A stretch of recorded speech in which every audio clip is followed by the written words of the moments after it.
All right, we are live, episode 44, the Gretsch Afternoon Drum Break. I am stoked. I'm saying stoked because I'm talking to Mr. Jake Reid, all the way from the Los Angeles area of California. I don't think you guys say stoked anymore, but that's my grandpa or my drumpa saying of thinking what the young people would say. So episode 44. I am really excited to be chatting with Mr. Jake Reid, all the way from Pasadena, South Pasadena, did you say? South Pasadena, basically Los Angeles. Yeah. Los Angeles area. Thank you so much for taking the time out and spending the next 3 days with us here. here. Oh, you didn't know, right? Online. We're going to watch your hair grow even more. It's the pandemic due. I know, right? It looks awesome. Thank you so much for spending time with us and looking forward to chatting with you and getting to know you and introducing you to more folks around the globe that watch this program. So thanks. Happy to be here. Cool. So what have you been doing for the last year? Well, I've basically been in this room right here, which is my home studio. Let's see if I can move out of the way so you can see it. I'll just move out for a second here. That's it right there. I've been sitting in that corner for about the past year. Basically, since there's no live gigs, I've just been doing a lot of remote recording for people all over the world. So it's been pretty cool. I feel really lucky to be able to, like, I've been recording here at my house for, well, we've been in this house for about 6 years, but I've been doing home recording stuff for a little over 10 years now. So wow.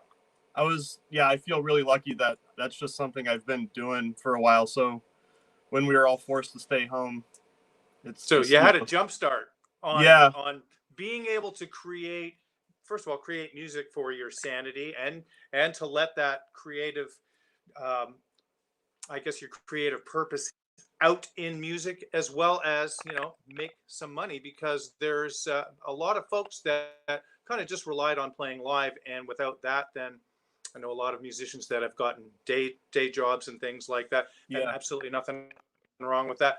But it's amazing that you can continue to do this at, how busy are you? How many sessions would you do in a week, let's say? It varies. Anywhere from maybe 5 to 7, it just depends. Wow. So like one track a day is essentially about, that is awesome. Now, so I mean, sometimes I have a day off here and there, which is cool, but I don't really, I try not to work too much on the weekends, although my wife might beg to differ. But I try to, we can get into this obviously, but we just had a baby like about 6 weeks ago. So I took about a month off from playing altogether. But luckily, like I said, I feel really fortunate that I've been able to stay pretty busy. And actually, one thing I started doing, just because I have a little more experience with engineering myself and playing the drums, is I started making YouTube videos about how to record. Like, if you're a drummer and you're at your house and you got to record drums for someone, how do you do that? At least how I go about doing it. I'm not saying that my way is like the only way to do it. There's so many ways, but I just figured that would be a good way just to help everyone who's stuck at home. And I started that about a year ago. So, but anyway, so that's what I've been up to. And Mike Fasano has joined us here.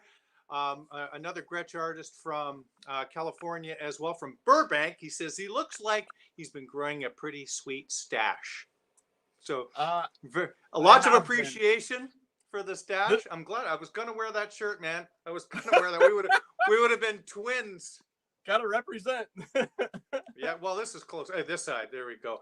Yeah, and our friend Anthony McKelly has joined us as well, a terrific Gretsch artist from Toronto area. So good afternoon. Thank you, everybody, for tuning in. Please let us know where you're watching from, and if you have questions for Mr. Jake Reid here, please type them in there, and we will get them. We'll get her done. So that's terrific. So did you know how to do the video editing as well before you started doing, because you'd recorded a ton, but had you ever dove into doing the editing? Very minimal at the beginning, but luckily my wife, Kate Dunton, I play in her trio Kate. She got into doing Final Cut Pro a few years ago because she started doing her own music videos for the trio. And I was always like, I don't want to, it's already hard enough to record myself. Like, I don't want to have to figure out video editing. And so, you know, being stuck at home and quarantining, I was like, oh, might as well. And it's not that hard. You know, once you get into it and you just learn, it's just like using Pro Tools or something. You learn a few shortcuts that help you make the moves you want. But it is pretty time consuming, you know, editing video. Yes. So you have to sort of embrace the process. Watch the clock go by. Hey, 4 hours went by. I have to jump into that because we're not going to be playing live, I don't think. Maybe later this year, maybe the fall. The show that I play with has some things booked in October, so let's hope that that's a go. But so that gives me 6 months. I can get a basic understanding of it. It'll take you like a week to figure it out, and you'll be good to go. This is good. Where can people find you on YouTube? You're mentioning those videos. Oh, my channel, I think it's just YouTube/Jake Reid Music. There you go. Yeah. So, and I'm trying to make more videos. It's been tough having a newborn to like come down and actively, like, you know how it is, make new content related to that, because it does take a while. I like to do it, you know, sort of, I like to think about what I'm going to say before I do it. So, right. You know, I don't like to just come down and like ramble about a topic for a while, but yeah.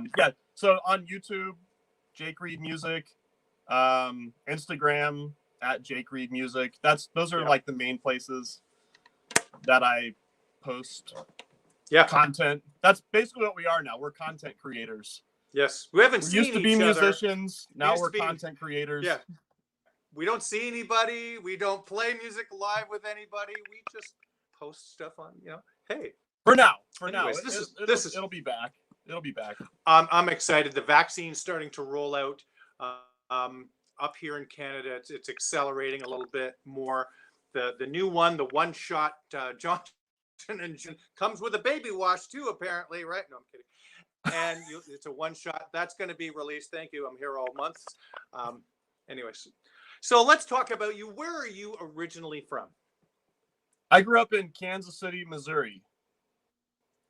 And actually, it's basically a suburb of Kansas City called Parkville. But, you know, it's, again, like 15 minutes outside of the city. Little town. What else do you want to know? Well, when did I can talk about you? I was born at a very early age. I barely remember it, but I was there. So how old were you when music and drums came into your life? Was it drums first? Was it music, or was it a combination of both of those? So my dad played drums when he was in like middle school, high school. And, you know, by the time I came around when he was in his 20s, he wasn't like really playing drums, but I do remember one of my earliest memories of any sort of drum related equipment was, and it was the 80s, mind you, late 80s. There were these like digital drumsticks that would like attach to like some headphones, and you could like hit the drumstick. Did you ever see these things? Maybe I'm imagining it now. Yes. As I'm older. Yes. But you could like hit the drumstick on anything and have these headphones in, and it would make the sound of a snare drum. So wow. That was sort of like my gig with those. What? I could gig with those. That's all you need. Yeah, right? That's all you need. Just hook that up to a PA and you're good to go. But that's one of my earliest memories. And then when I was about 10 years old, my mom bought me a drum set from a drum shop in Kansas City called CNC Drum Shop, which was run by a guy named Bill Cardwell. Okay. And if you know about CNC Drums, the company now, that's his company. And back then, there was this tiny little workbench in the back of the drum shop, probably no wider than like 3 feet. Like you could hardly fit in there. And that's where he was making drums way back then. So that's where I got my first drum set from. And he gave me a job teaching there when I was 14 years old, you know, just like teaching beginning drum lessons to people. So I'm really thankful to have that opportunity. But yeah, it was always sort of like, you know, I thought nothing of it until I was like much older, and it was like, wow, CNC drums, like people know about those drums now. But yeah, so that was a cool thing. And I started taking lessons when I was about 12 years old from a guy named Dennis Rogers, who's a great local teacher there, and he taught at college there in Kansas City. So my mom and dad were nice enough and giving enough to drive me to lessons every week. So yeah, it was a cool way to learn. The way that he taught that I think is different than the way that we think of taking drum lessons is he taught group classes, right? Okay. So there'd be like 5 or 6 students, like some a little bit older. So I felt like I was always the youngest guy in the class because everyone was always way better than me. So, but that's how I learned. And he would teach it as almost like a class, like if you were in like an actual classroom. So it was really cool to learn that way because you were always seeing other students and how they would learn and how they would pick up on how to do different things, maybe faster or slower, or so it was always like this friendly competition. And you know, just encouraging. It was a great way to learn. And my wife and I, sorry, this is a little bit of a tangent, but my wife and I have been watching Cobra Kai, which has kind of become popular on Netflix. And I always think of Dennis, he's sort of like Mr. Miyagi in a way. Like he's a great drummer. I mean, he's an amazing drummer and teacher, but I feel like he was always dropping these like huge like wisdom bombs on us all the time. So I felt like I learned a lot about just interacting with people and, you know, just life. Everyone always says life lessons, but that's kind of, I felt like I learned a lot of life lessons from Dennis growing up. And I studied with him from the time I was 12 till I was 18 and, you know, went to college. So was it group drum lessons? Like there were actually 4 or 5, that must've been a huge room. Well, he actually started out teaching in his basement, in his house. And in Kansas City, the houses tend to be a little larger than most places in LA. But yeah, he had a giant room, and it wasn't just drum set. I remember he had, you know, 5 or 6 drum sets set up in sort of a semicircle. And then within that semicircle would be 5 or 6 snare drums. Wow. And then like off to the side, he had, you know, like 4 or 5 marimbas and xylophones set up sort of in a big square. So we could all learn mallet percussion. So he got me, and it was a great thing to learn up front because, you know, you would learn scales and arpeggios and sight reading actual melodies. So I got really into mallet percussion as a young drum student as well, a percussion student. So I got a lot of education out of that. In addition to just, you know, rudiments and reading snare drum literature. And I think the coolest thing that Dennis, like his biggest contribution to the drumming community, and you can find these books out there, but he actually was I think he was probably the first guy, from what I understand, to start writing out drum solos, like as etudes, you know, like written out drum set literature. And he would take like a rudiment like the paradiddle and write an entire solo based on the paradiddle.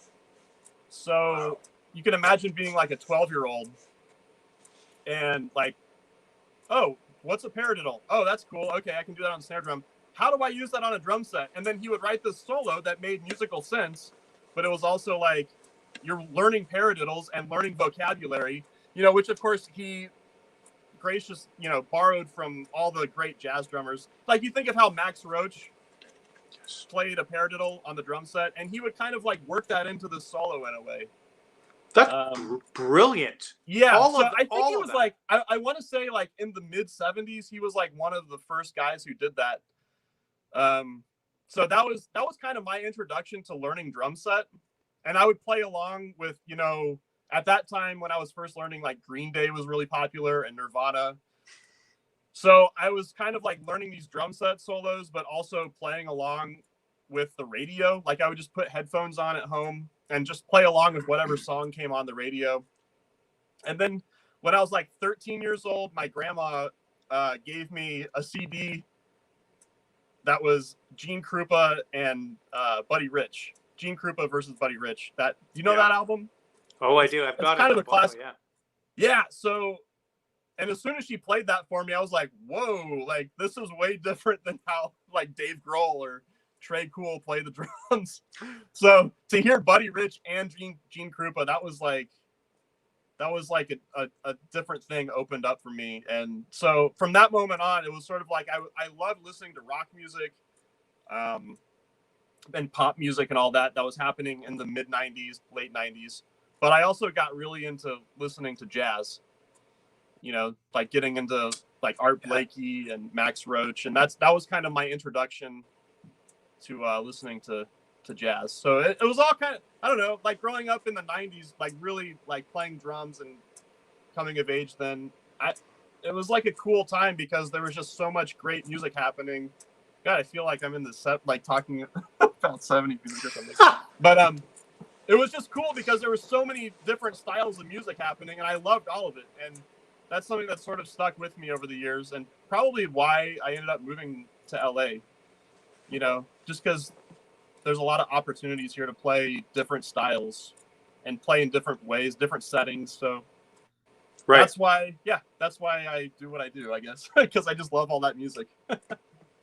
That's what struck me about you. I knew that you were a jazz drummer. You were very versed in playing jazz, but then diving into your YouTube channel and especially your IG videos, I see you playing tracks, playing rock tracks, playing funky stuff, playing percussion. So is Dennis still around? Dennis Rogers? Is. You know, he retired about 5 years ago, and I'm sad to say I haven't called it. Like we haven't really talked much, but I know he's around, and I'd love to get a hold of him. Dennis, if you're out there, call me.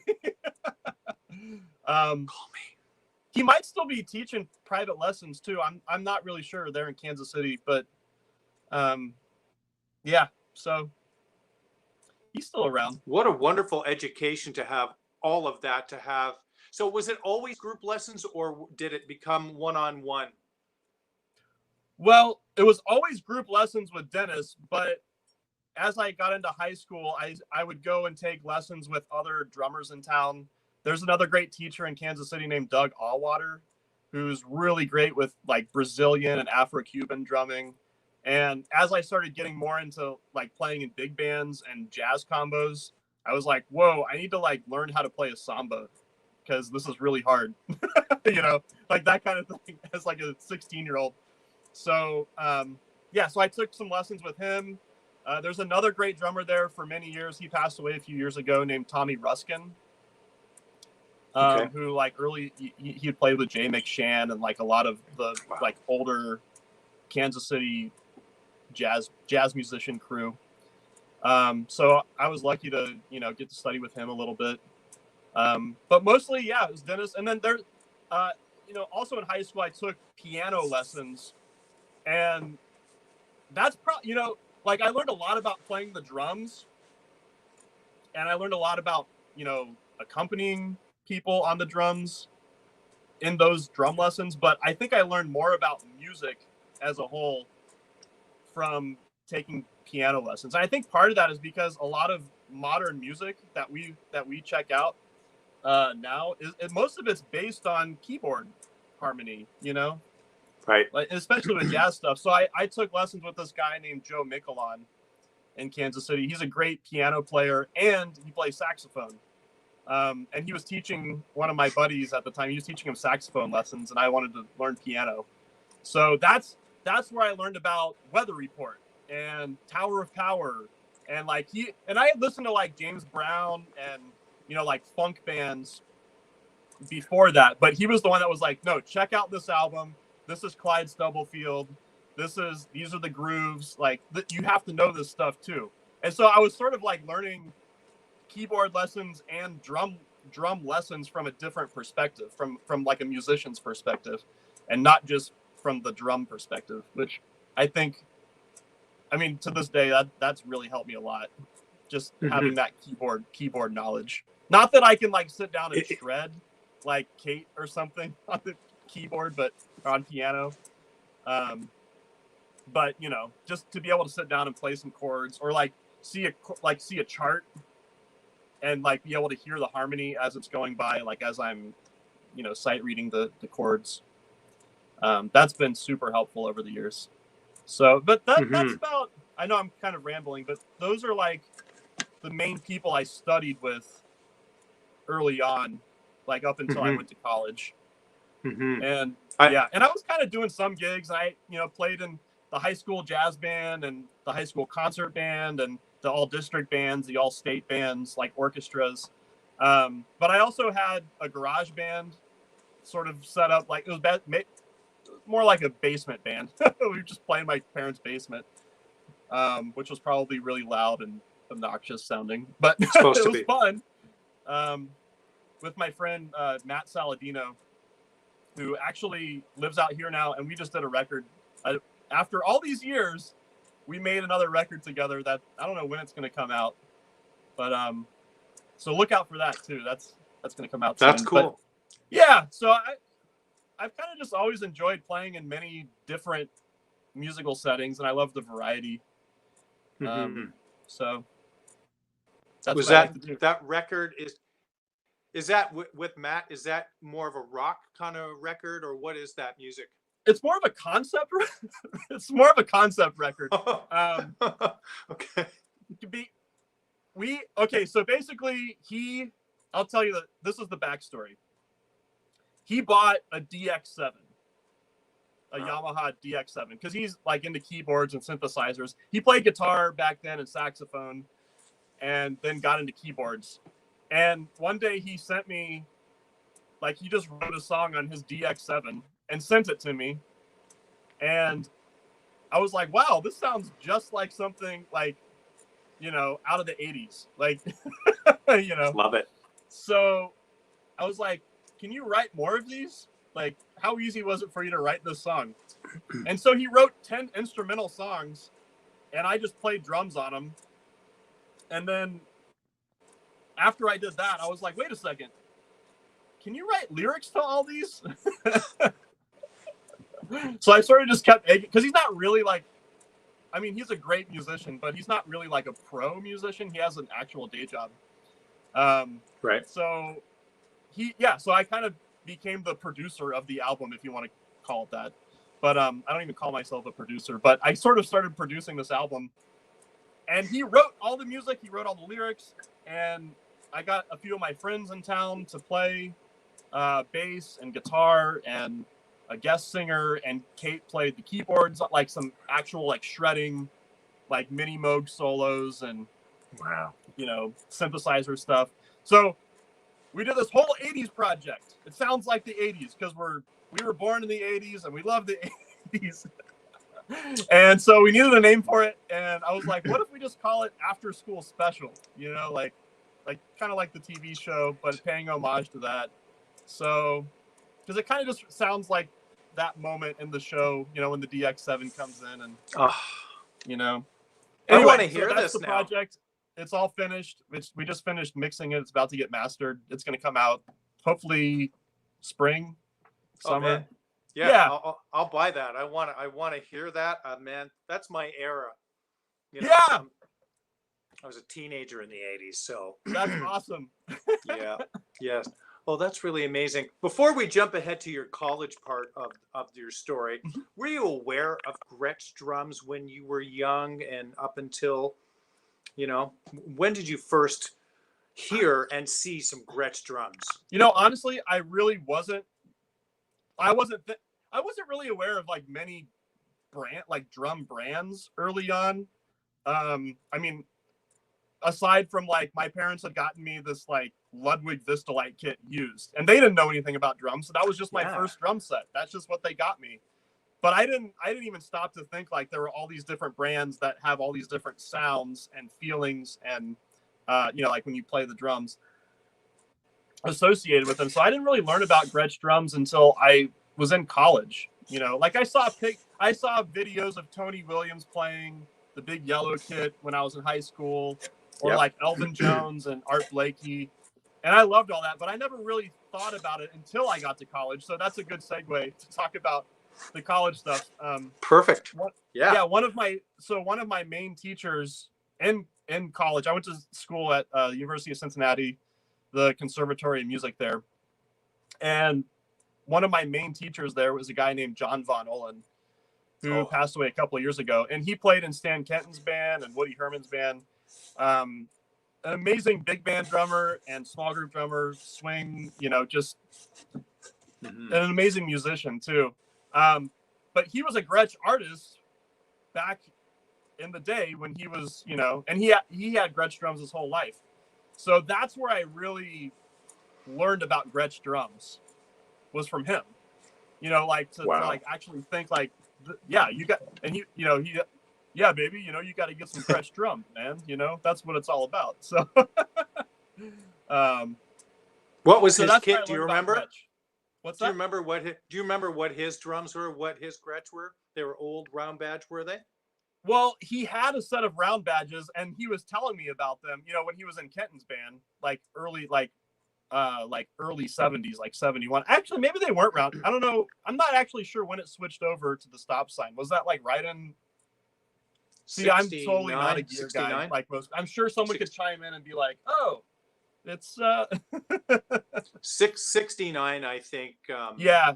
You saw 70. You saw the first stop sign. So he had a piano black kit in Stan Kenton's band with like a big like 22-inch bass drum, and that was like the first kit that I know he had. But then later on, he had a Gretsch kit that was rewrapped in white marine pearl.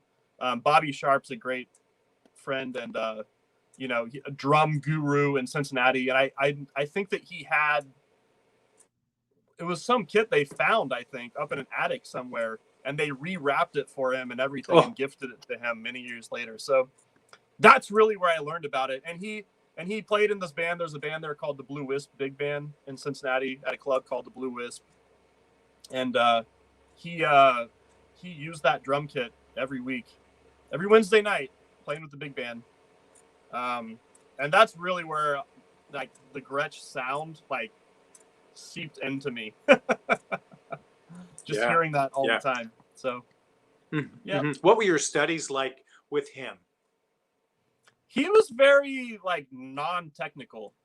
I don't even know. I mean, he always claimed like, "Oh, I don't even know what a paradiddle is. I don't know rudiments." So it was the exact opposite of being in high school and like growing up studying with Dennis, which is totally fine. I needed that, you know. I was like a drum corps, like snare drum, like hybrid rudiment kind of guy in high school, and I was very stiff. So I needed to relax and loosen up. And Vonolin is probably the most relaxed drummer you'd ever watch. If you watch him on YouTube, there's a bunch of videos of him, and he's just so relaxed. But they were, you know, his lessons, he had like 3 lessons. It was like, okay, the most important thing is playing the ride cymbal. So here's how I play the ride cymbal, you know. And then the second lesson was like, okay, you got to know how to play brushes. So, and his brush lesson was like, you know, playing brushes is really a personal thing. So you're going to find your own way of doing it. But here's how I do it. And he would just show, he's like, this is like my home base. This is like, you know, this is my brush beat. I don't have any other over there, but he'd be like, this is how I play the brushes. So that was like the second lesson. And then like the third lesson is like, okay, here's how you play in a big band. You know, here's how you read a chart and like, as he called it, treating figures. Here's how you treat figures, you know. And those were like the basic 3 lessons. Other than that, mostly it was me going and watching him every Wednesday night, like religiously. I would just sit there and watch him every week play in a big band. And over time, it sort of unfolded to me like, oh, this is how you do it. You know, not that he was like there's so many different ways of playing in a big band depending on the composer and the chart and the band and the situation. But I learned so much just from watching him. And, you know, then I would ask him questions on the break on, you know, they're like in between sets, just like how he was doing stuff. And he was always really gracious about that. So that's kind of, yeah, that was the gist of studying with him. It was mostly all about the hang. But there has to be a portion of your studies where it's learning by osmosis, learning from watching. And I think that's one good advantage of going to school and being in that environment, you know. yeah. So were you doing ensembles? Of course you were doing ensemble things there. Was it jazz based, or you said it was the Cincinnati Conservatory? Yeah. So, and it still is a traditional conservatory. So I was, you know, it's a jazz studies degree. So I was always playing in big bands and combos and taking classes on arranging. But the cool thing is it was also a classical music degree, because conservatories traditionally put an emphasis on learning about classical music. So I had to take classical music history, music theory, which was every single morning at 8 a.m., you know, all those kinds of classes. But the other cool thing is I got to take classical, I call them classical lessons, but they're, you know, basically percussion lessons. Mm-hmm. And there were a lot of great teachers there in Cincinnati, and one of them was Rusty Burge, who I ended up playing in a band with there. But I learned a lot from Rusty. You know, he's a great drum set player too. So we would talk about grooves, and he was the first guy who was like, you should check out this drummer Steve Jordan. Oh yeah, he's got a great pocket, and you know, like that kind of thing. Or, you know, that was the great thing about being in school there, is you have all these teachers who are always saying, you should check this guy out. You should check out this kind of music. You know, so like with Vonolin, his favorite big band music is Terry Gibbs and like Bill Holman and you know, all those kinds of big band charts, big band composers. So that's I got really into that. But like, you know, Rusty was always super into like grooving stuff or like ECM stuff, or, you know, some bebop stuff too. So yeah, I was always just learning. I had another great teacher there named Mark Wolfley, who was super into Tony Williams. You know, so he was the first guy who was like, you should check out Tony Williams, and, you know, here's some things that you can learn from him. There was another great teacher named Art Gore that I also studied with there for a couple of years. And he studied with Alan Dawson, at Berkeley. I'm pretty sure his roommate, he told me once, was Harvey Mason, like their freshman year at Berkeley. So, you know, being able to study with Art, like I kind of learned the Alan Dawson thing, you know, like the rudimental ritual, and just all, like, we worked a lot out of the syncopation book, and he showed me a bunch of different ways to practice all of that stuff. So it was like a very well-rounded, diverse education, not just on the drum set, but in music too.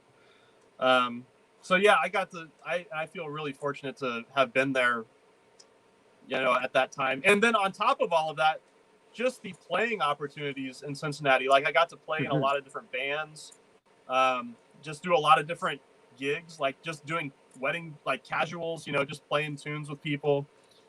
And just doing that on such a regular basis, and just playing with bass players, like upright bass players. I never really played with many upright bass players till I moved to Cincinnati to go to college.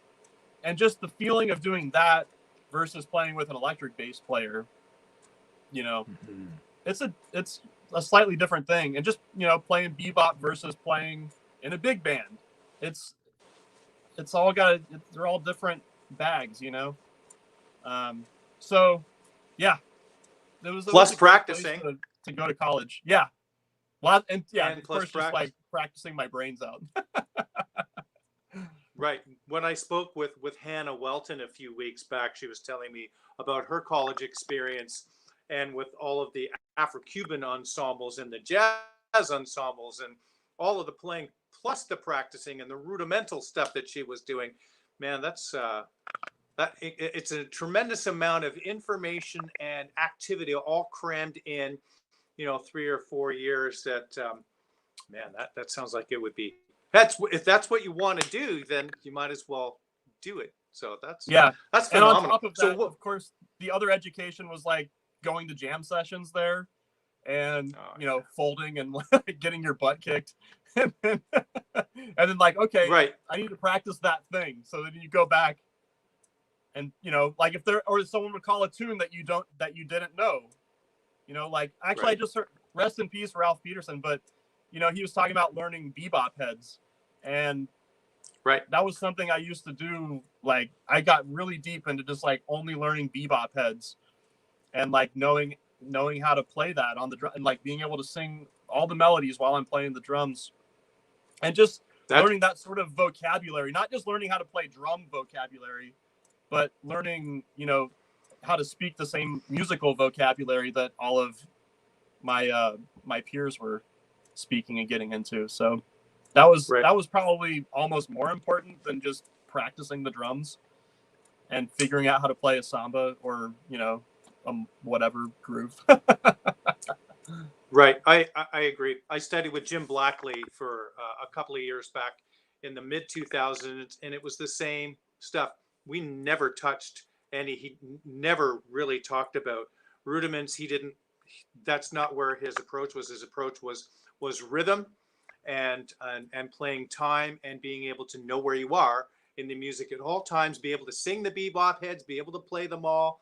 I learned more about Latin playing from then he was 77, Scottish man, than anybody else. And he had such a profound impact on many, many, many drummers here in Canada, but also across the world. So I know what you mean about the bebop heads and the piano. He used to, every month we would do monthly lessons. He'd be like, son, you need to go study the piano. You need to take some piano lessons, right? And I'm back to playing piano now since I think since October, since this drum room has been ready, and playing piano. That's right here, and I'm getting better. It's really fun. Love it. So really a lot of fun. So when did you get your first Gretsch kit then? That's a good question. I got my first, so after I finished undergrad, I moved to LA, and I went to USC. I wanted to study with Peter Erskine. So I ended up basically being his teaching assistant at USC for 5 years. And lo and behold, there was a new course, a new major, a new degree happening at USC that was basically a popular music degree. You can get a degree in popular music. And one of the requirements to get this degree was you had to take a class in drum set proficiency. So I ended up teaching a class drum set, just like how I had taken lessons when I was a kid. And so there's this classroom with 8 drum sets, and I was the guy, 8 Roland electronic kits, and I was the guy basically teaching that class. That's awesome. Yeah. So it was like, wow, I couldn't have planned this at all. After taking lessons that way for like 7 years and understanding from Dennis's perspective how to handle a classroom of drummers, it was really cool. But actually, this kit that you see, I have to turn the right way. Everything's backwards. This kit right here, this round badge kit. This is the first Gretsch kit that I had, and I just happened to have it set up from a session I did yesterday. I bought from Peter. He bought this kit from Steve Maxwell's shop in I think it was in New York, not the Chicago one, but he bought this kit to use on the Pink Panther 2 soundtrack. I believe it was Pink Panther 2. Anyway, so yeah, this is the first kit that I got from Peter. He just had this like in his cartridge and was like, hey, I don't need this kit. Do you want it? And the thing is, I had always dreamt of having a round badge kit, ever since, studying with Vonolin. So it had been quite a few years, but they cost money, so it's like I had to like kind of save up money for a long time to be able to afford one. Yep. So that was the first kit that I got. That was a Gretsch kit. You know, up until then, I just kind of had like the kit that my parents got me, and I had another kit that a guy in Kansas City built for me, which of course I had him build it to the specs of a Gretsch round badge kit, like with the rounded bearing edges and everything. But those were like, and I had a CB 700 as a kid. That was another drum set I had, but that was it. Like up until that point. So to get like a real, like this is a real drum set. This isn't just like, you know, like I think like Vista lights are great, but they're like concert toms and they're plastic, and so they're not that versatile, right? So this I consider like this is really the first like legit jazz drum set, and I use it for a bunch of stuff, not just jazz, but funk stuff. They're 50s. They're 50s. What are the sizes there, Jake? I think this one's about 1968. Judging by, I think that's about when like they had started doing the gold satin flame, or all the satin flames around then. So yeah, so it's 6 ply. Yeah. 13-inch rack tom, 16-inch floor tom, 20 by 14-inch bass drum. Wow. And I used this kit in Bill Holman's band too when that was still happening last year, when we could actually get together and play. So of course I put the bottom heads on. It's not just it's that'd be funny. More than Mel Lewis thing. Yeah. Bringing that out with no bottom heads. Can you imagine that? Oh. I'd be fired. Knowing you could probably make it work, right? You know? Yeah, maybe. Peter always tells the story of, Mel Lewis saw him playing, I think it was in Kenton's band with no bottom heads and read him the riot act. So. Oh, that's awesome. So yeah, this is the first Gretsch kit that I got probably like 10 years ago. But yeah, I'd always dreamed of having one, and so it was cool to get one. And then, not long after that, randomly got an email from a guy, a great percussionist here in town who does a lot of pit work, and he I have to tell the story because it's just so funny. He had a fit. He's like, and he wrote to everyone at USC that's in the like classical percussion, the pop department, and the jazz department. And was like, hey, I got this 50s Gretsch kit. It's just been in my cartage for like 15 years. I haven't even used it really, so I'm just gonna sell it, $300. Whoever writes me back first. So I woke up. I remember I woke up that morning super early and saw that email and immediately replied, and I use that kit all the time. So it's a 3-ply 50s round badge, with white marine pearl wrap. Still has I think maybe the floor tom has been rewrapped at some point. And it has the original snare, so it like automatically sounds like Philly Joe. Like that thing. It just has that. It has the original snare wires on it, the responso wires. So yeah. Wow. And it's 13, 16, 22-inch bass drum. Yeah. And I use it in one of my YouTube videos on how to get big drum sounds in a small room. That's that drum set. And there's a great drum, what would you call it? He does drum repairs and things like that here in town. His name is Chris Hewer. And I had him redo the edges on these kits, like this kit, the round badge kit, and a couple other drums, and they just sing so well now. They're amazing. I love them.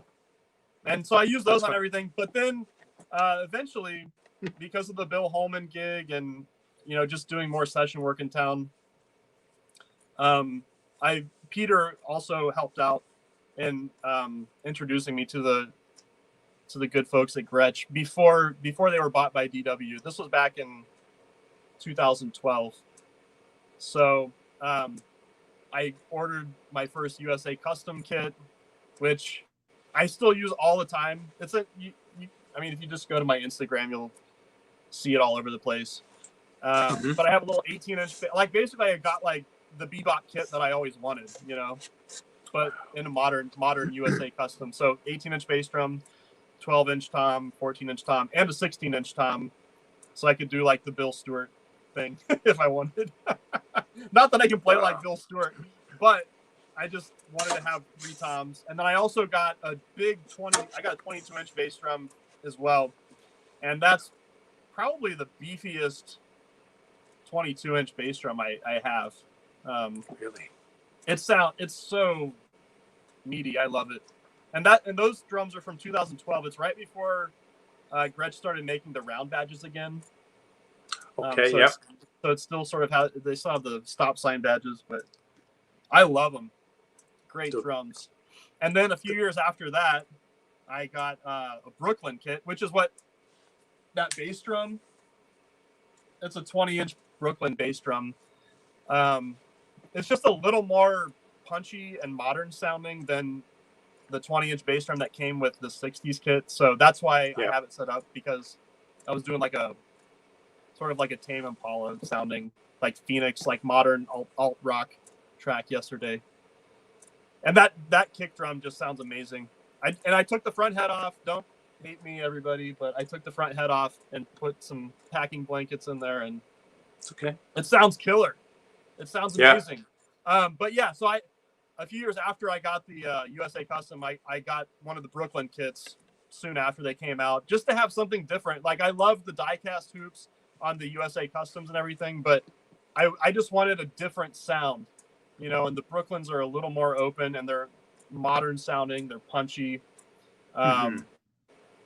They're amazing drums. So I basically bought all the sizes I could possibly buy without completely breaking the bank.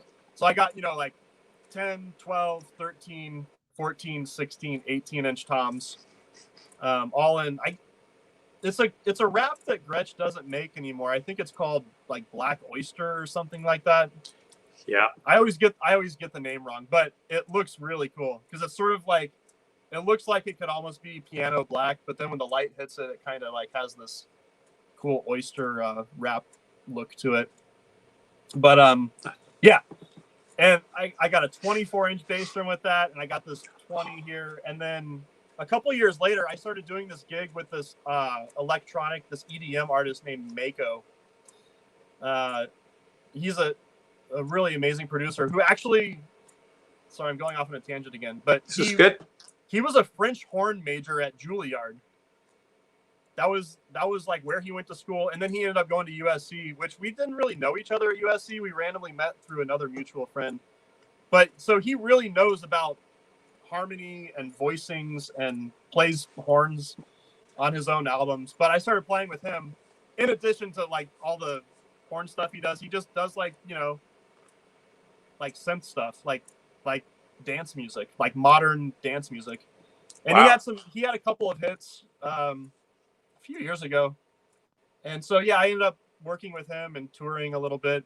So I got a 22x16, which was sort of a new bass drum. So I've always been more of a traditionalist and gotten the shorter bass drums, but I got this Brooklyn 22x16 to go with the drums for some gigs we had. And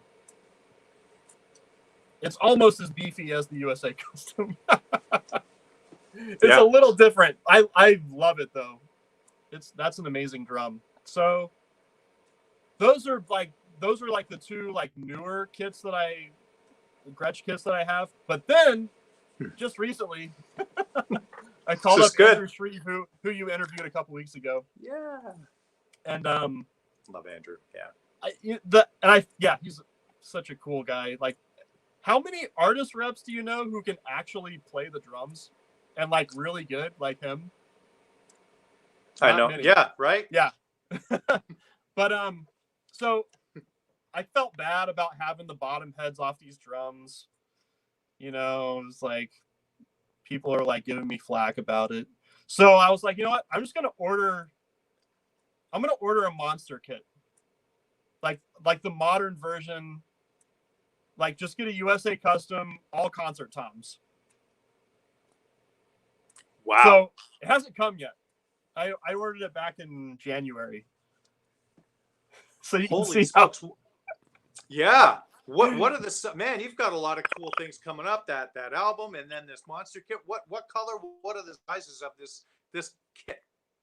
Well, it's all the classic monster kit sizes, but I just wanted to have a kit. Not that I'm going to use all the toms all the time and go like, full like Hal Blaine on everybody, or, like Phil Collins or something. But I just wanted to have a kit where I could have any concert, or, sometimes doing movie dates, like cop show kind of stuff. They love to have all the toms, so it's like, and whenever I have to do that, it's this whole ordeal of like, luckily I have this drill bit so I can remove bottom heads real fast if I need to. But I was like, I'm just going to buy a drum set like that and just have that forever. And, like all the modern, like USA custom stuff sounds so good. I was like, I'm just going to get, like, instead of trying to buy something old, like just get something new that's like modern and punchy, but has like the throwback vibe to it. So, yeah. So I got all the size, like 10, I think it's, actually, maybe I got the 8-inch tom too. It's like the classics. Like if you look in the 1982 catalog or whatever, like 81 catalog. That guy there. Yeah. That's the 83 with that kit. Yeah.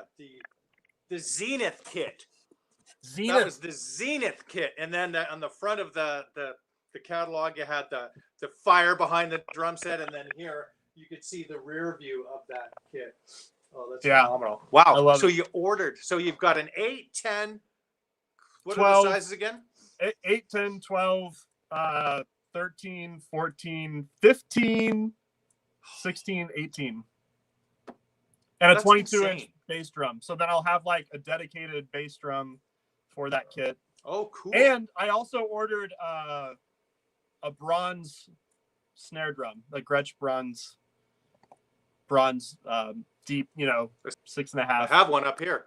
Do you have the bronze one? I've always wanted a bronze. Mine's the bronze drum. Are they amazing? It's amazing. It's the USA custom bronze, not the phosphor bronze. And right. My friend. No, that's the one I ordered. That's the one I ordered. Oh, you're gonna totally love it. I use it for me as an outdoor kind of drum. If I do outdoor shows, it's great for anything too. It's got a lot in the tank, and depending on the heads that you use, it can be nice and big and fat, or it can just has so much body to it. Oh, it's beautiful. Hey, if Mike Johnston picked it, that's why I bought the drum. I saw Mike when that the one snare drum series, and he's like, "This is the drum." I'm like, "That's the sound." So I bought it sight unseen and ordered it. That was my first drum I ordered when I became a Gretsch artist, and I'm like, man, and I love it. I love it. Yeah, nice. You'll dig it. Cool. Yeah. When do you expect these? Like maybe May? Yeah, he had said like April or May. So it's a lot of drums.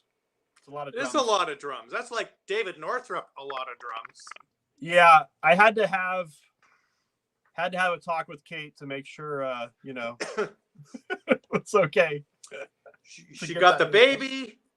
You got the concert tom kit. I'm just kidding. Yeah, that's fun. I don't even know if I can set up the whole. It'll fit. I can set up the whole. It'll all fit in here. On your one YouTube video, you go down and show your collection of gear, and I must say, my friend, it is super impressive. What about snare drums? We haven't talked so much about Gretsch snare drums. What do you have for Gretsch snare drums? She's watching right now. Yes, it is a lot of drums. Hi, Kate. Kate commented. Yes, I have Facebook up here in case. Oh yeah, someone commented with all the. Yeah, that's a lot of toms. Richard Jackson. That's a lot of. My buddy RJ, he's a phenomenal drummer too. 8, 10, 12, 13, 14, 15, 16. That is a lot of drums. Yeah. I basically just want to be able to play the In the Air Tonight fill on repeat for like an hour. You'll be able to play it twice and not have to start at the top again. That's what I'm saying. That's what I'm saying. I'm only doing one bass drum with that kit. I know. Yes. I didn't. That's okay. I couldn't go all the way. But that's plenty of drums. Sorry. What about the snare drums? What are some of your Gretsch favorites that you play? Well, I mean, the classic ones I love. Like the 3-ply. Like it sounds just like Philly Joe. I use that all the time. But the other one that I use almost all the just as much is it's a 4.5. Oh. 514 USA custom. And it's got such a great crack to it. It's that die cast tube, man. It's like there's a thing to it. And it's got a great cross stick sound. It just really sings. So I use that all the time. I love that snare drum. I just use it on a record. One of the few like in-person sessions from the past year, I used that last week on almost all that album, which was awesome. I love that. It's like, it's just an inspiring drum to play, you know. Like, you know, sometimes I literally, the way that it feels, like there's the sound obviously, but sometimes just the way that it feels to hit a drum can be inspiring, you know. It's not always a sound thing, but it's a feel, like the tactile response, you know. Yeah. So I love that drum. And I have a Brooklyn snare that came with that, you know, with my Brooklyn kit. And I actually ended up putting it's a calf head that still has the fur on it, on that drum. Wow. So I can't really play brushes on it. It's like you're petting it then. Right, but I don't know, I just wanted something different. So kind of has like a Keltner thing to it in a way. It would. It totally would. So those are like the main ones. Those, you know, yeah, those are the main ones I've got. And then that's why I can't wait to get this bronze snare. It'll be cool to see what you do with that.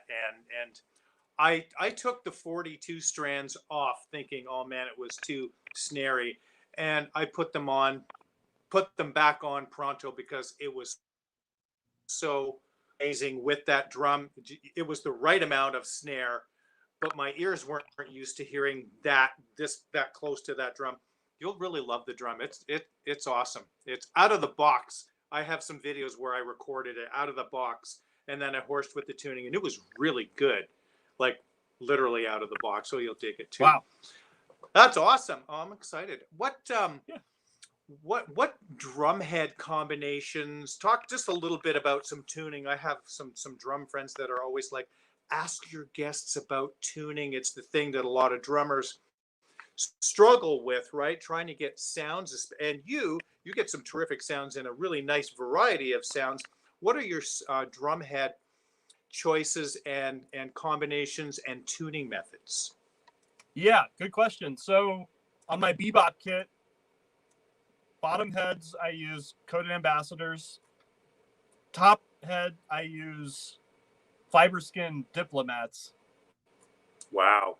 Which I believe end up being basically the same thickness as a coated ambassador. They're like really similar. Right, okay. Where like if you use the fiberskin ambassador, it's too thick. So that's what I use on toms, and then just coated ambassador on snare for the bebop thing.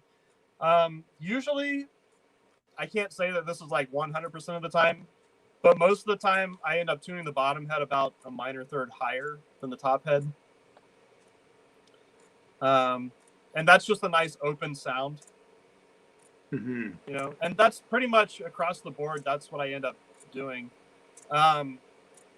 Unless I'm trying to go for like a thing, you know, like more of like, I don't know, like a deader, like 70s thing, or like a Ringo sort of, you know, late Beatles, just, you know, that kind of thing. Right. I end up just, you know, tuning stuff down. Just basically every drum's different, but I just try to hear. I learned this from a great teacher I had here in town named Aron Serfati. He's like a drum tuning master. But he always says, you know, you have to listen to where the drum wants to be. Right. So, you know, I just try to finger tighten it first, and then just see where the head really starts to resonate at its lowest frequency, you know, without sounding papery, but where I can really hear like the lowest fundamental pitch. where I'm trying to get that kind of tuning. And then I just go from there. It's just a lot of it has to do with feel, especially on these older drums, because they're not perfect, you know. Right. And nor should they be, you know. So a lot of it's just feel when it comes to that. But when I'm trying to get that sort of drum sound, that's usually what I do, especially on the bass drum. The bass drums can be tricky, you know, to tune and get a nice full tone from. But usually I just try to tune it up to where I start getting that lowest fundamental pitch that I can hear. And that's kind of where I like it. Unless I'm going for like a bebop thing or like more of an Elvin, like where the bass drum's almost like a third tom, you know? Right. So, yeah, those are the, you know, my bebop kit, that's what I use for toms. Most of the time, though, just coated ambassadors. Sometimes I'll use coated emperors if I want it to be a little darker. Right. Or if it's just more rockin', like, you know, just digging in a lot harder. Power Stroke 3 clear on bass drums. So on this bass drum, I have a coated Power Stroke 3, which is cool. But I have been getting super into just using coated emperors on batter side of bass drum. It's a cool sound. I don't know why. I just like it. You know, I've used coated ambassadors on bass drums too for jazz stuff, which is great. But for whatever reason, I've just been getting into coated emperors on bass drums.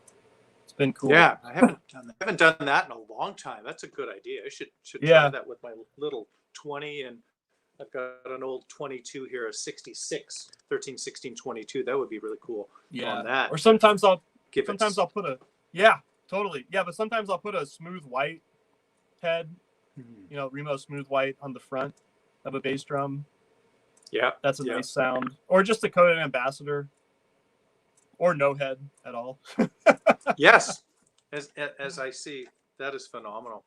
But yeah, I love that sound. I love just, you know, I also just love having no hole and just putting like putting a felt strip in. You know, it's a good sound.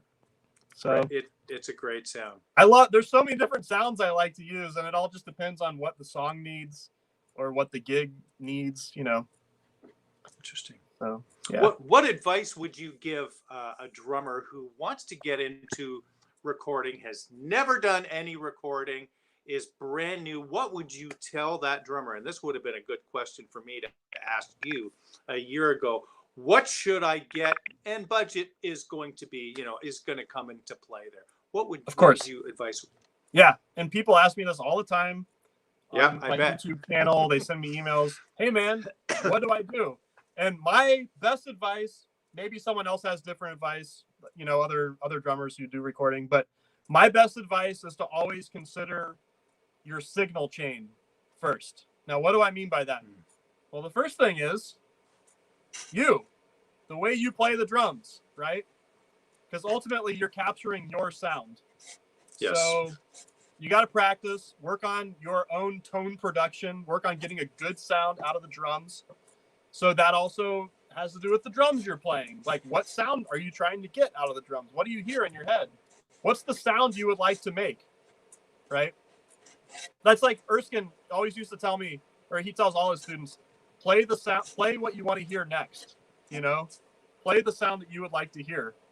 And it's just like, which is sort of like pretty deep when you think about it. But so that's the first step. Get the drums that you want for that sound and practice making that sound.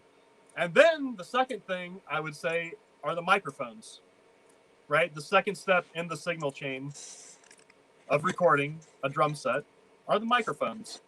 So, you know, and of course there's so many options now. It just all depends on your budget.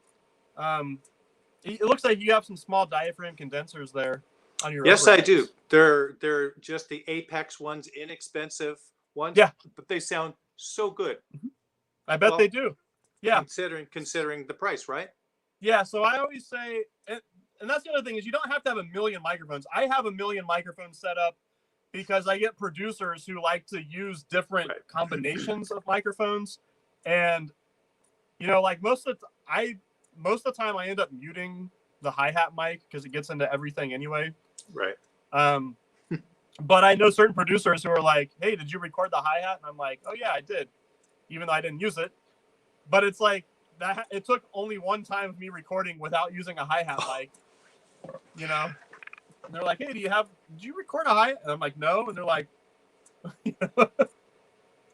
I never do. My advice I got was, now the overheads are going to pick it up. And for what I do with it, I don't do what you do with it. I don't. Okay. So microphones, okay, go. But what I would say in terms of microphones is get something that you can afford. That is, most companies are making good microphones now, especially if you're just getting into it. So I would say, like, if you can get a pair of small diaphragm condensers, that's a good way to start. And then just get like a bass drum mic, like a D112 or a Beta 52. Just get, and those are a couple $100.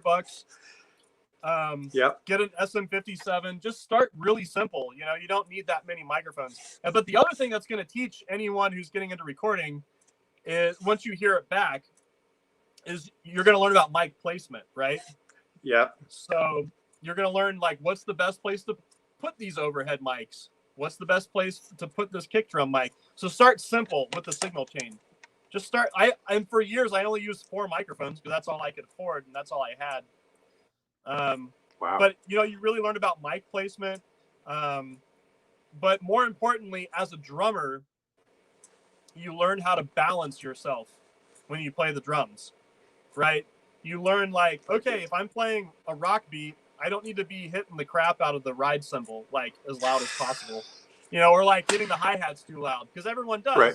And then when you hear it back through the microphones, you start to go, oh, like, that doesn't sound that good, especially, when a mixer starts compressing things, it brings up the overall level and those cymbals start to get really harsh. So I always say, start simple, because you're going to learn how to balance yourself better as a drummer. So you start learning all these other lessons that no one ever taught you.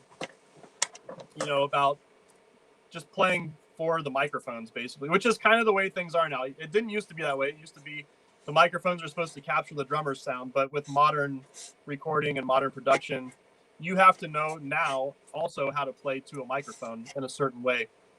So that's what I would say. Then after that, the next part of the signal chain is, okay, if you want to get outboard preamps, that's cool. I have a bunch of outboard preamps, but I didn't always have that. Just get a good interface.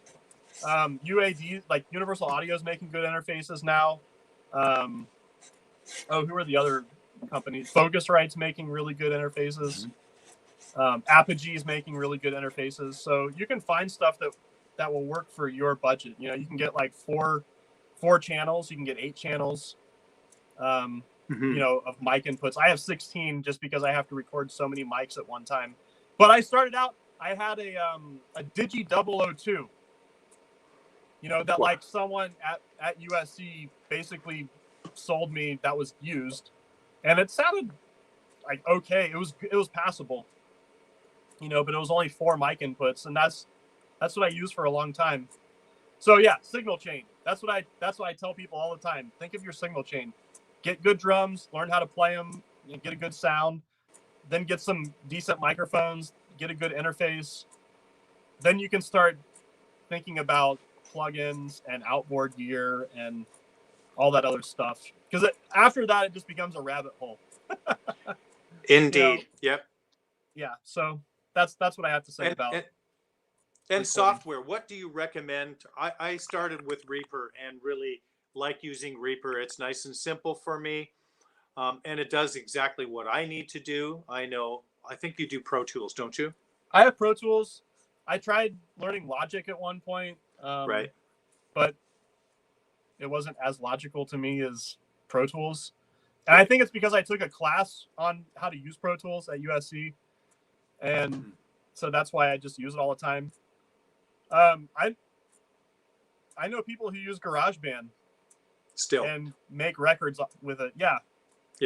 Cubase. But for me, specifically tracking drums, for tracking purposes, like just recording tracks for people, Pro Tools is what I use.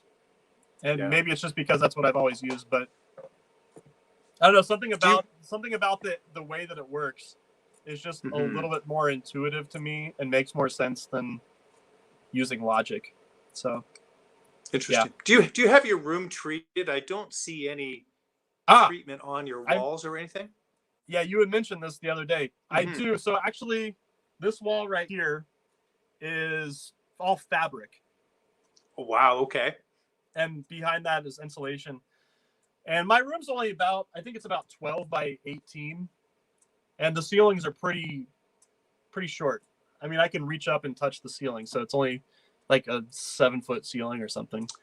But I have some bass traps in here. One of our good friends who's a film composer introduced us to some studio builders. And since then, we've all become really good friends. And I ended up playing on and co-producing this album for this guy, Dave Pepin. So if you want to check out some other rock music that came out recently that I played on, Dave Pepin. But he is an amazing studio builder, and he designed this room and built, let's see if can I do this the right way? See that bass trap right there? That's a bass trap. And then this cloud right here. Right. I would say this is probably the biggest game changer for a home studio. Like if you wanted to get something for your room next. Yeah.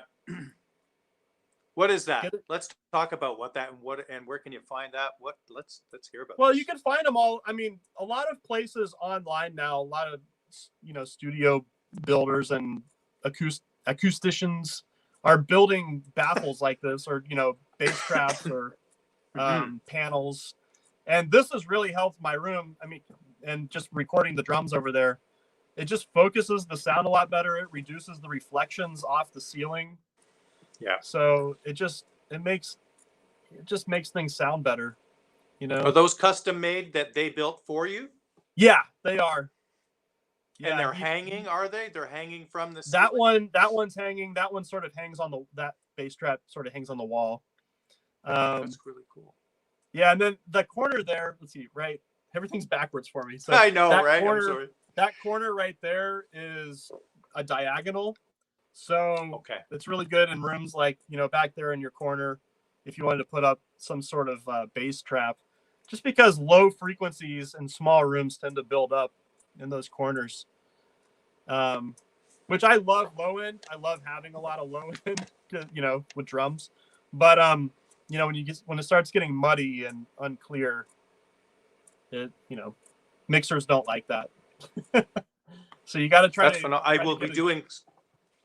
Yeah. I need to do that. I was speaking with Chad Melchert, who's a fabulous Gretsch artist from Canada here, award-winning drummer, and I have some foam that was given to me, and some of it is on some very thin wood, and he said, "Oh, what you should do is hang those above the overheads because it'll be a total game changer." So we're going to be doing that. My stepkids are handy. I'm not so much. So when they're not busy, they're going to be helping stepdad hang some clouds in the room. It's in the cloud. That's awesome. Oh, so everything's in the cloud. That was a good dad joke. Granddad joke. Granddad joke now. Drumpa joke. Drumpa. So crazy. So signal chain, the drums, have them tuned well, be able to play them well, balance yourself. That's what Steve Gadd was so great at. Remember, you used to hear about Gadd said, man, when he played, he would balance his drum kit, his hi-hat, snare drum, bass, everything was like it was pre-EQ'd. Well, all the studio greats are like that, right? They have the control over their dynamics. It's so important to learn how to play that way. Because sometimes I'll go back when, sessions were happening in other people's houses, they might only have 3 microphones set up on the drums. And if you don't know how to play that way, then you're not going to get called back. So it's really important to know how to do that. Like one of the first, and Peter used to talk about this all the time in lessons, but for instance, one of the first things he told me was you got to hit the floor tom a little harder than you think, because the rack tom is already really close to that overhead mic. So you got to lay into that floor tom just a little more to make it speak just as much as the rack tom. Totally right. I noticed that on things a playback. just little things like that. Yeah. You know. But that kind of information to me, and like learning how to play and learning how to get different sounds, you know, I think that that's something that's different about, like you just mentioned Steve Gadd.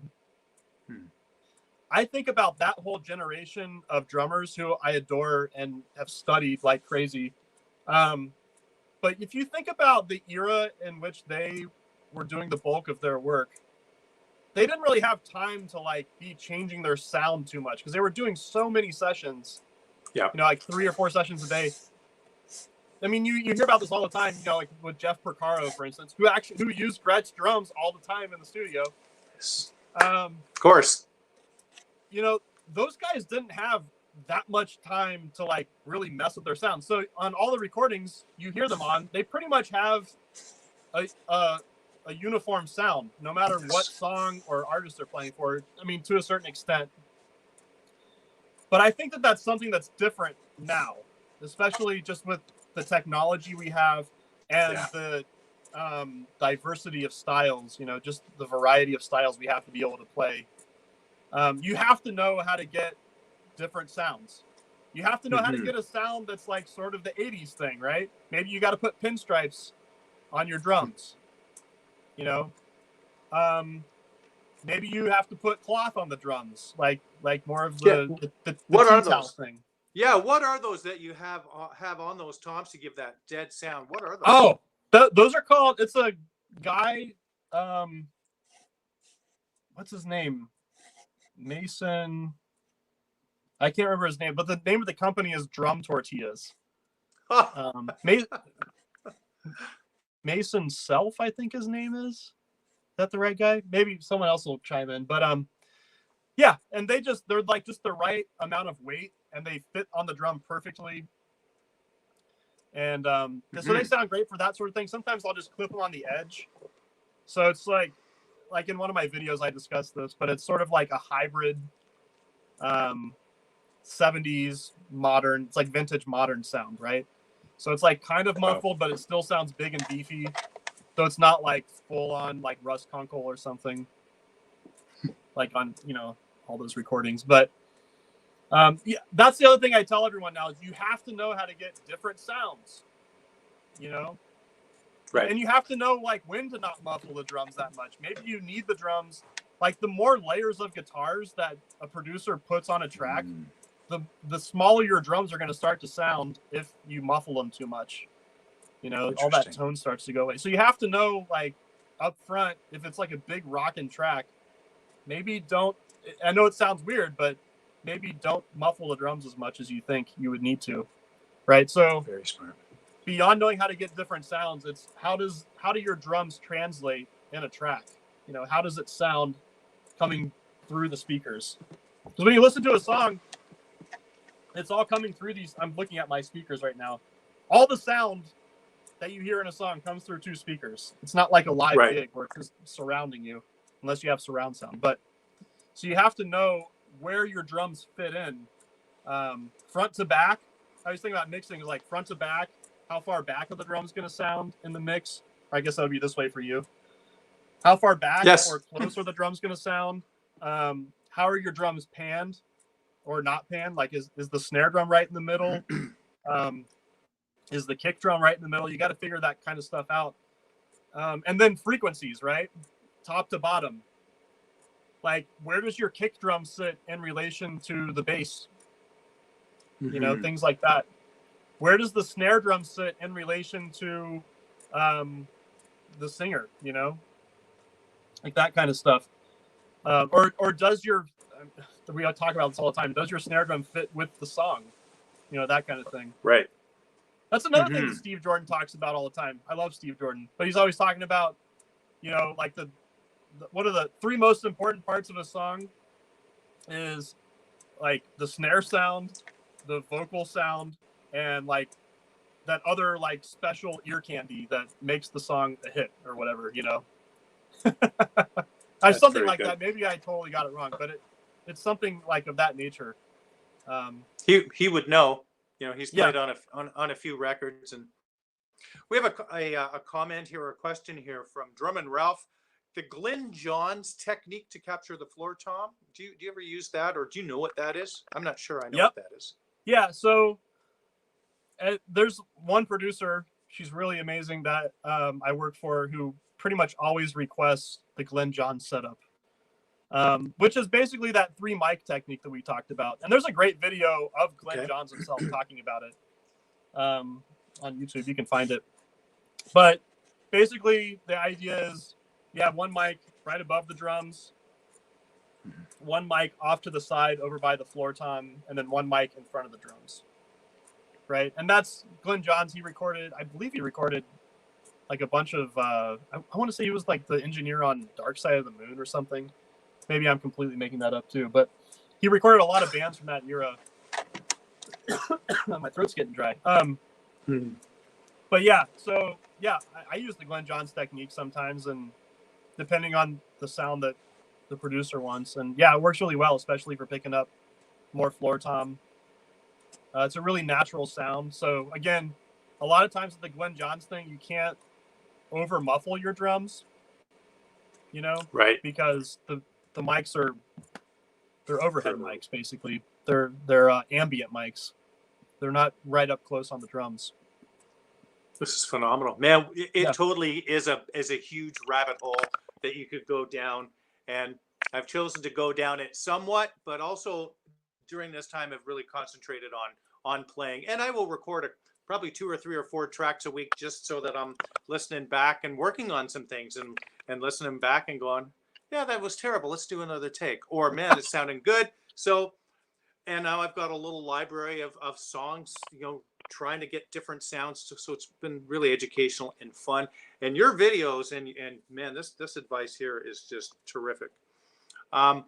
So how long have you been a Gretsch drum artist? And what does it mean to you, to be part of such an iconic drum family?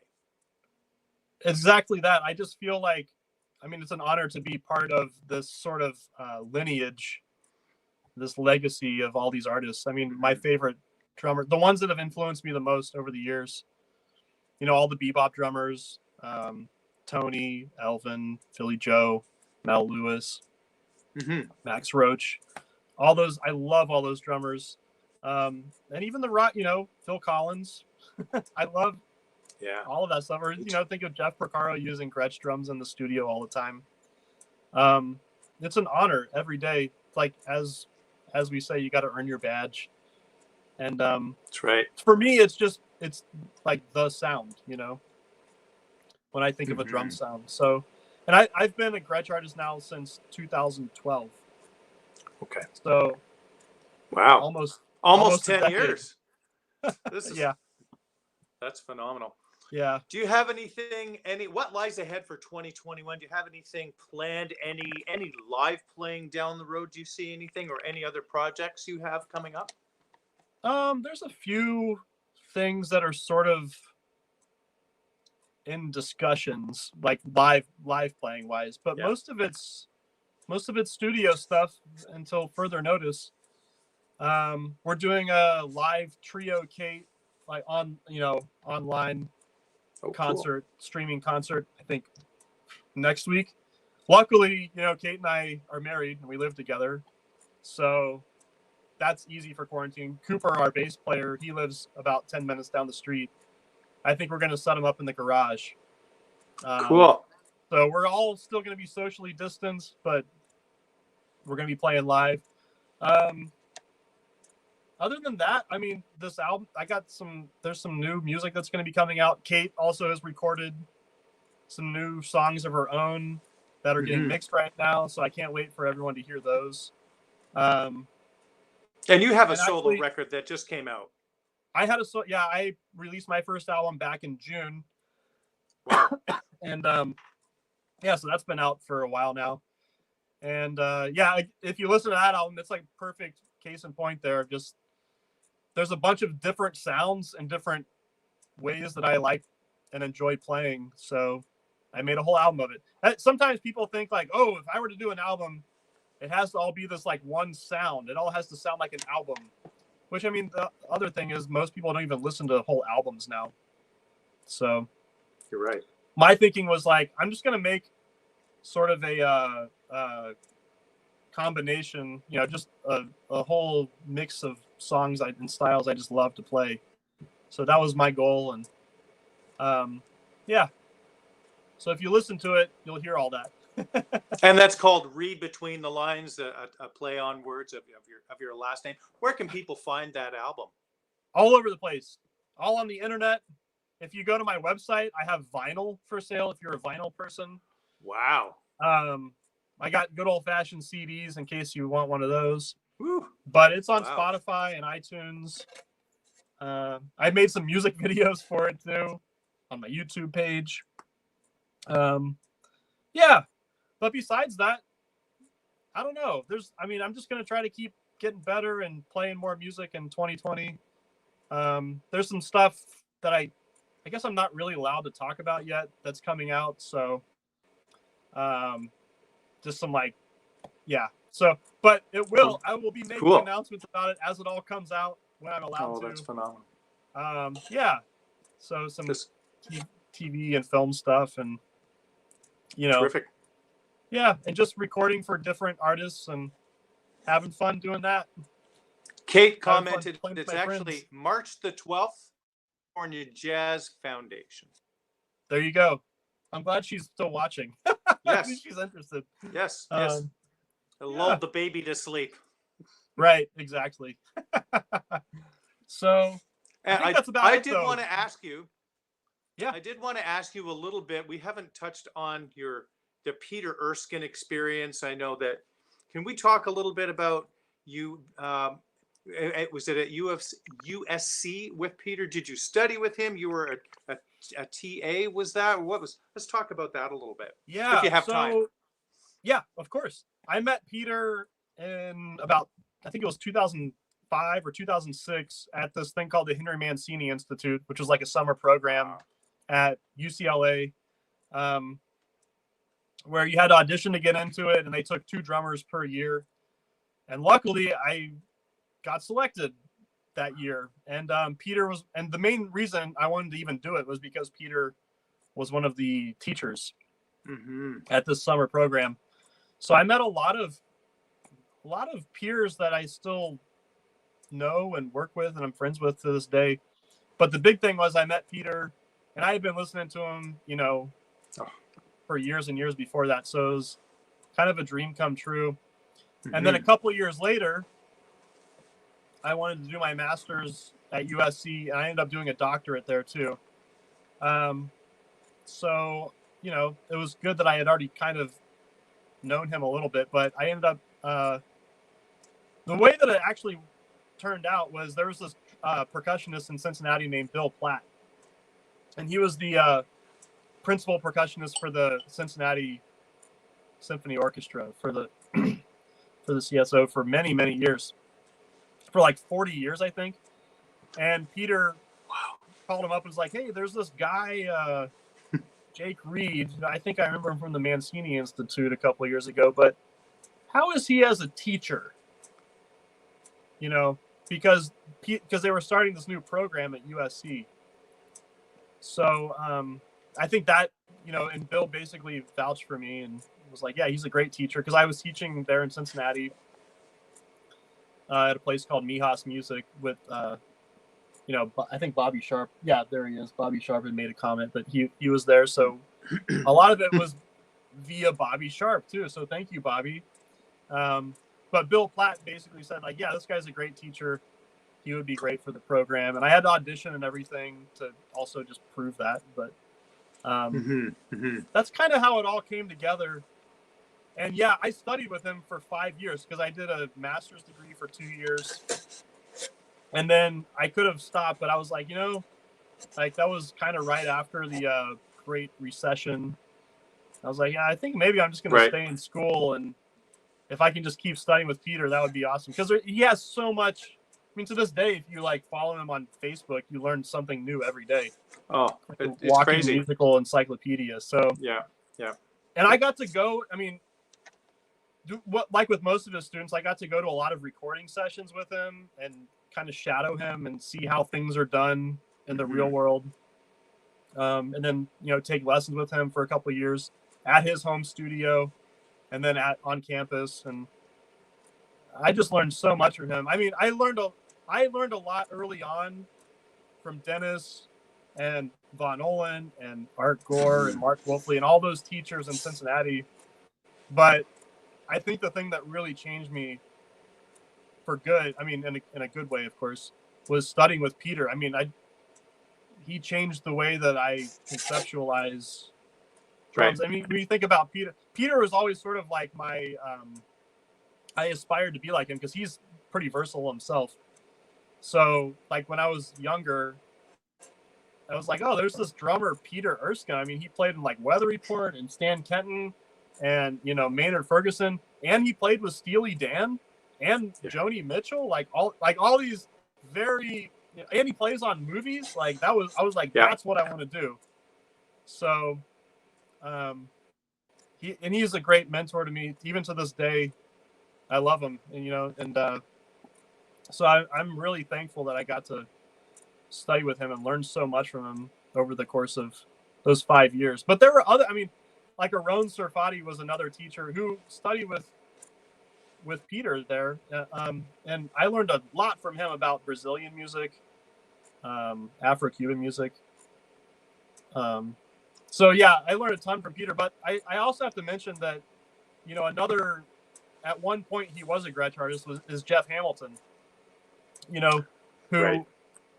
And Jeff studied with Vonolin back in the 70s. That's right. So yeah. So we had this connection. I remember the summer after my freshman year of college, I basically, it was like before smartphones and everything. I just cold called Jeff Hamilton. Was like, hey, can I take a lesson with you? But I think he knew, like, Vonolin had told him, like, I'd be calling and everything. But so I also learned a ton. I learned a lot from Jeff Hamilton too. And those, like, between Peter and Jeff, like, when I moved out here, like, and I'd already been studying with Jeff before I moved here, but I learned a lot from those two drummers and incredible musicians. So I feel really fortunate to have studied with those guys. You don't have any kind of an ego at all. I mean, especially to be going and studying and be willing to learn from others that have done it before you. As we've experienced some students over the course of our teaching that, they have a hard time sometimes listening to somebody else unless it's a drummer that they're totally into and idolize them. But I find it incredible that you've done as much as you've done studying wise and playing wise, and you're always willing to learn something new and listen to somebody else's point of view. And I think that that's part of the reason why you've had a tremendous amount of success so far, and you're only 36 years old. So only 36. Okay, we're not going there. Well, thank you. I appreciate that. I mean, yeah, I don't know. That's always been my mindset, is like, I'm here to learn from this person, and I'm here to learn from everyone else. I mean, it's not just the teachers I had, but pretty much every musical situation. There's a guy, Bruce Foreman, who's an incredible jazz guitar legend at this point. I don't know if you know Bruce Foreman at all, but I started playing with him almost immediately after I moved out here. And, it's kind of like that whole thing of, like, the more you know, the more you realize you don't know. And the more I played with him, I just realized I had so much to learn about playing in a band and playing music with other people. Like, I was learning all this stuff from Jeff and Peter and drummers, but, to have a mentor like Bruce Foreman and play in his band, that, like, really kicked my butt, the first couple of years. And he would let me have it, like, why really? Do you play that? Or, like, what are you doing? He would never tell me what to play. He's one of those guys, he'll never tell you what to play. But he has, like, this, and Peter's the same way. He has this incredible way of inspiring you to get better and sort of getting you to play in a better way without saying much at all. So I don't know. that just it's amazing to me when guys can do that, when they can think that way, you know, which is completely the opposite of like a movie like Whiplash or something. You know. Yeah, I know. Yeah.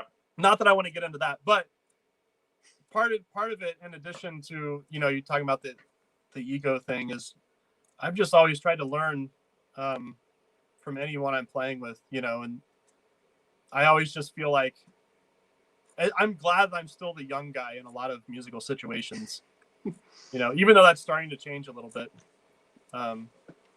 But yeah, that was a good experience. And then, you know, playing in Bill Holman's big band, I've been doing that also since about 2012. And playing in that band with like the lineage of drummers who have played in that band, like, you know, Mel Lewis or Nick Ceroli or Jeff Hamilton and Peter. I mean, that was kind of how I got the gig, was Peter was playing in the band and then like couldn't make a gig. And, you know, Peter was sort of like, well, Willis, you know, that's his name, Willis Holman. Why don't you call Jake, you know, to sub for me? And I did, and it all worked out because I had been listening to Holman for years because of Vonolin and was a huge fan. So, and that's kind of what like everyone's always talking about, how do you get gigs? How do you succeed in this business? And I just say, hang out with the people that you're trying to play with, you know, like wherever they are, go there, find them, find those people, hang out with them, you know. That's how you're going to get in those circles of people. And genuinely, you want to be there. It's not like some other thing besides you basically just want to get better and play that music. That's the music that makes you feel good. And, you know, as long as you're just cool about it, everyone, you'll probably get along with them. I mean, there's some bad apples, of course, but so yeah, anyway, I'm kind of rambling again, but Holman was another person who, like, again, like, never really says much, but when he does say something, it sticks with you and it inspires you to get better. They have an overall overhead view of the music and what will make it better, and they know, you know, and just the experience of it all, you know, like they just have, I mean, you think about someone like Holman, who's, when I first had started playing with that band, I had calculated that he was like exactly 3 times as old as I was. You know, that's crazy. He's been around for a long time, and he's still sharp as a tack, and he knows what sounds good and what doesn't. I mean, the guy was like almost basically best friends with Mel Lewis, you know. And just fantastic. Hung out with all those dudes. So it was because of, you know, like hanging out with someone like Holman and Bruce and just all these other sort of West Coast jazz mentors. You know, you get things together real fast. But I have to say that, like, aside from all of that, I was always playing in rock bands and doing sessions that were like more pop oriented with my friends from USC.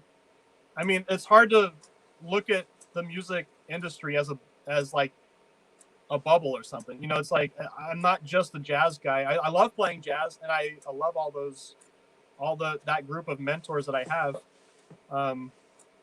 But there's so many other styles of music I love too.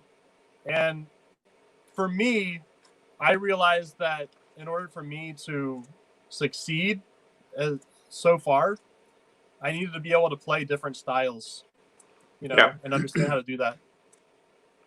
You can't be a specialist anymore.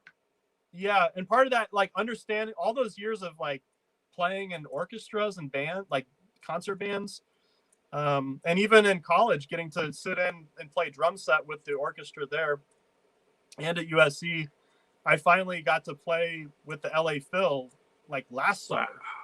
Wow. You know, because again, Peter couldn't do it, and that's just another tool it's just another skill that I know how to do, is to play in an orchestra, just because I've ended up doing it so much over the years. So that was like another one of those bucket list moments that I never thought would happen, was getting to play at the Hollywood Bowl with the LA Phil. And that was, Well, it was still a few months before, like probably 6 months before everything shut down. But I'm really thankful to be able to do that. So, yeah, I enjoy the variety out here. But that's just, I don't know. That's just what I like to do. Some guys are like only jazz guys, or some guys are only rock guys, and that's cool too. But that's just sort of where I'm coming from. Now, you also have written some drum books stuff. Yeah, have a sip there. I know you've been talking. I appreciate your time, Jake. This is awesome. And it's Friday. Let's party. These nuggets of wisdom are just incredible. I was going to actually ask you about what advice you'd give young drummers, but you just answered that in the last question there. But let's talk about the drum books that you have put out. I didn't realize that. So you're a published author. What is the drum books that you released? The drum set jazz stuff? I have a book called Jazz Drum Set Etudes that is published by Alfred Music. And the way that came about was I was going to USC and I was doing a doctorate. And one of the classes I had to do, I could take summer classes because I was a TA. I could take summer classes and they would recoup they would remit my tuition. So I was like, heck yeah, I'm going to take advantage of that. Sure. So, and I had to write out a whole proposal of what I would do to get credit for this class. And it was like a music education class. So I just thought and one of the teachers was like, why don't you write a book or something? So I was like, that's a great idea. And so I thought back to being a younger drummer and, trying to figure out bebop and jazz vocabulary. And obviously the bottom line is you have to listen to the music a lot. Yep. And try to decipher it and figure out what's happening.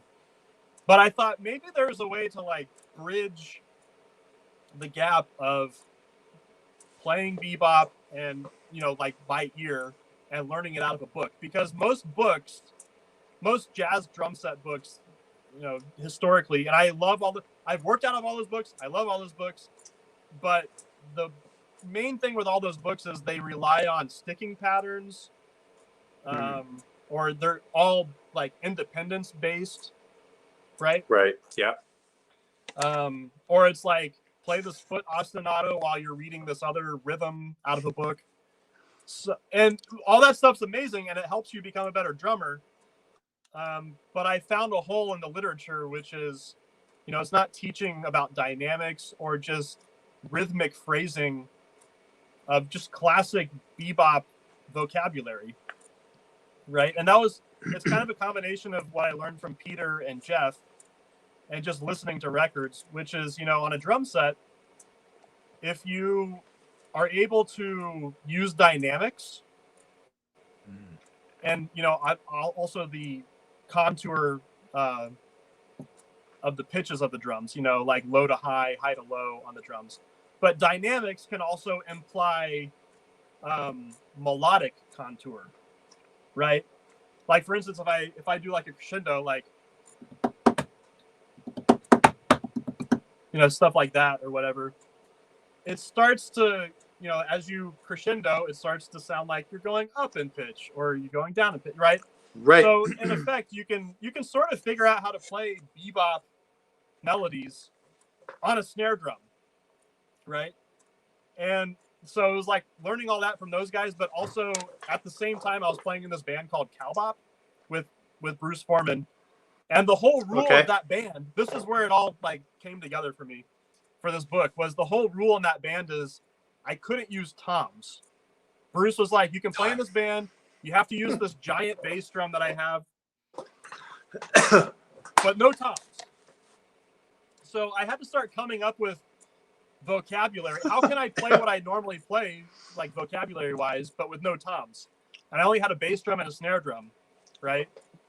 So the more you start to figure out these combinations of rhythms and dynamics between the bass drum and snare drum and the cymbals, you can kind of make melodic sounding statements. I don't want to say you're actually playing melodies because a drum set is a non-pitched instrument, right? So you're not actually playing melodies, you're playing in a melodic fashion. Yeah. You're playing with a melodic contour. And all that comes from learning how to play with dynamics. And through that, you start to use different rudiments just inherently in the dynamics, right? So instead of like playing all single stroke rolls, that doesn't really swing, right? If you start playing paradiddles or just doubles, combinations of singles and doubles, it starts to swing a lot more. And so I wrote this book that's all etudes, just really simple melodic rhythmic exercises that can inspire these sounds, right? So that's cool. That's basically the book. Yeah, it's all there's 20 etudes, and the first 20 are all on snare drum, right? Only on the snare drum. Can you play all these on the snare drum? Make them sound good. Then I took the same 20 etudes in the second section of the book, and I orchestrated them between snare drum and bass drum, just like in cowbop. Oh, wow. Right? Just like in cowbop. So it was like, can you play all these etudes between just the snare drum and bass drum and make it sound musical, right? The third section of the book is the same 20 etudes, but it's orchestrated on full drum set. 2 toms. That's awesome. Cymbals. Yeah, so that was my whole concept for the book. And I should add that on top of all that, it's all quarter notes and eighth notes and their respective rests, right? There's nothing faster than a quarter note or an eighth note. That's and so crazy. the whole point of that is, what can you? I mean, you think about most bebop heads. Mm-hmm. Unless it's some sort of ornament or like turn or something, and like a Charlie Parker tune, right? There's not. It's not like you're playing a bunch of like 16th notes or quintuplets or what a lot of drum books tend to focus on, right? Which is all right. It's important. It's important stuff, but that was my main goal. Was like, can I just help younger drummers understand jazz phrasing with quarter notes and eighth notes, and show you how you can orchestrate that on the drum set to inspire your own creativity. That's elevator awesome. speech. Yeah. And where can we find this? I want to get a copy of this. This sounds awesome. I'm a drum book nut. I love them. Where can we find it? You can get it on my website. Okay. You can get it on Amazon. I think it's on Amazon Prime. And that's part of the Alfred distribution. So yeah. Everyone's just going to go to Amazon. It's fine. Do you make more money if we buy it from you? What's do you that? make more money if we buy it from you? A little bit more, yeah. Just because, I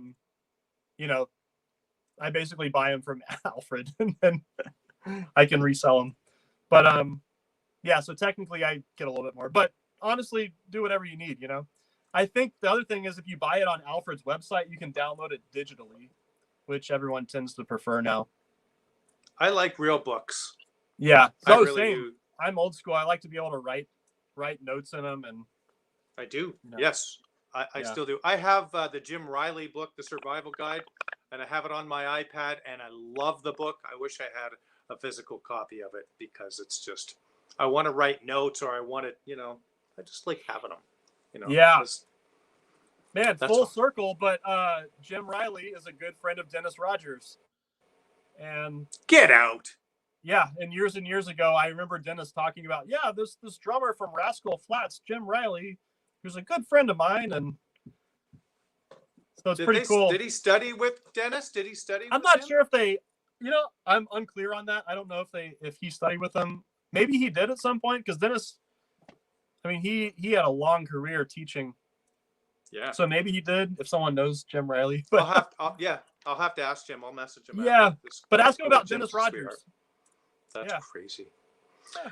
Wow. So, man, I'm telling you, almost 2 hours has just ripped by, and I'm excited that you shared so much wisdom with us here. I appreciate your time so much, and congratulations on your success thus far in your young career. You have at least another 50 years of I hope so.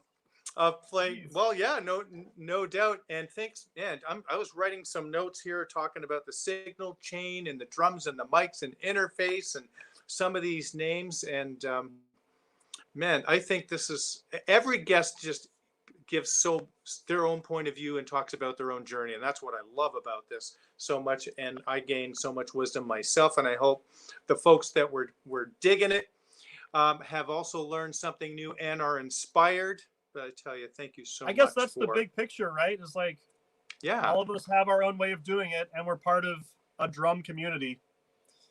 I mean, yeah. well, obviously we're Gretsch artists, so there's like that side of it, but you know, there's so many drummers out there who all have their own way of doing it and have their own sounds they prefer. So it's really cool to not just be part of the Gretsch community of drummers, but the bigger, broader, just drum community, you know? Mm-hmm. And we all learn from one another. Yeah. And just that's be able to learn from each other. Yeah. And that's the beauty of it. So, my friend, thank you so much. Congratulations on the birth of your daughter, even though it's, 6 weeks ago, and you're going to have such a good time. Right. Yeah. I know. Right. You can't wait to get some sticks in her hands. I tried. She dropped it real quick. That's awesome. She's got long fingers, though. She might be a piano player or maybe a bass player.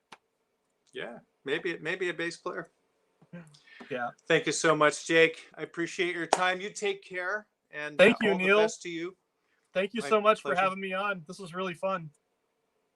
Good fun. I hope we meet in person, perhaps at a NAMM or something like that. Once in a while, I get out to LA to play. And when things get back to normal, then we'll keep in touch. Yeah, for sure. I'd love to. Awesome. All right, everyone. Stay tuned next week for episode 45 of the Gretsch Afternoon Drum Break. Everybody, take care. We'll see you soon. Bye-bye. Bye.